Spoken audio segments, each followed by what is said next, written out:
কিছু মানুষ যেভাবে ইডির কর্তাদেরকে ঘিরে ধরে এবং সিআরপিএফ এর জওয়ানদেরকে ঘিরে ধরে তাদের সাথে যে আচরণ করলো, তাদের মাথা ফাটালো, কোনোভাবে এটা কাঙ্ক্ষিত নয়।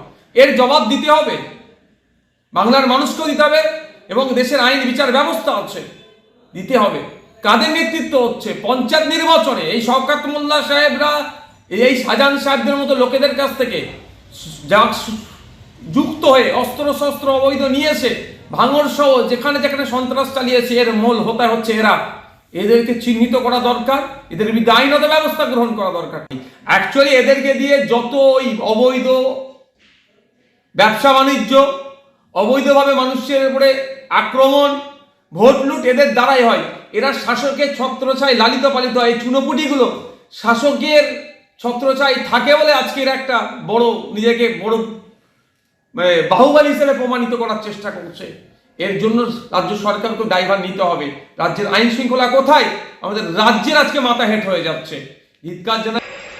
ইডি এবং সিআরপিএফ শেখ শাহজাহানের সন্দেশখালীর সরবেরিয়ার বাড়িতে যাচ্ছিল।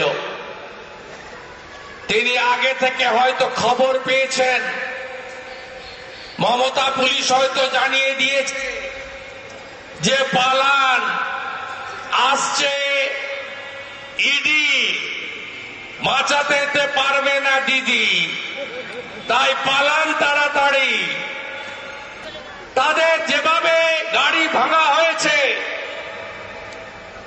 ইডির আধিকারিকদের মারা হয়েছে, 3 জন আধিকারিক গুরুতর আহত, অনেকে এখনো নিরুদ্দেশ। তাতে প্রমাণ হয়ে গেছে পশ্চিমবঙ্গে কেউ সুরক্ষিত নয়। পশ্চিমবঙ্গে কোন সাংবিধানিক বডি সুরক্ষিত নয়। এই শাহজাহানকে এমন কোন কাজ নেই তিনি করেননি।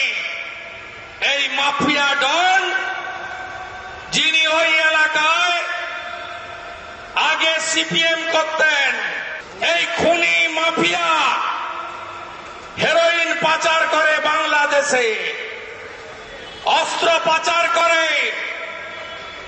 আজকে তাকে বাঁচানোর জন্য এই জিনিস করা হয়েছে।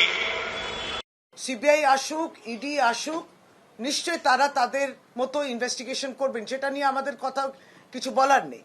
আমরা এটাই বলি, আমাদের পক্ষ থেকে একটা রাজ্য সরকার, একটা নির্বাচিত রাজ্য সরকার এইটুকু নিশ্চয়ই আশা রাখতে পারে এবং সেখানে আমরা সহযোগিতা হাত বাড়াবো। এবং সেটা এটাই যে রাজ্য সরকার একটু যদি জানতো যে তারা আসবেন, আমরা এটা একেবারেই তাদের ইনভেস্টিগেশনের কোনো বাধা সৃষ্টি হতো না। যদি আপনি মনে করেন অত্যন্ত জিনিসটা গোপনীয়তা রাখতে হবে, তবু যদি মনে করেন চিফ সেক্রেটারিকেও বলা যেত। লিপ্ত নয়, এখন তো প্রকাশ্যে দেখা যাচ্ছে এজেন্ডা যে বাংলা আইন শৃঙ্খলা ভেঙে পড়েছে, এটা বলতে হবে যে এটা অনেকটা নির্বাচন কেন্দ্রিক হয় এবং যে যখন যখন নির্বাচন আসে তখন তখন প্রেসিডেন্ট রুলের দাবি 356 হবে, 355 হবে। যাদের হাতে এই ক্ষমতা আছে তারা কি করতে পারলো? এটা 2021-এর আগেও আমরা এটা দেখলাম। আবারও সামনে একটা নির্বাচন, কিন্তু দেখাতে হবে যে এখানে আইন শৃঙ্খলা পরিস্থিতি একবারে নিয়ন্ত্রণে নেই।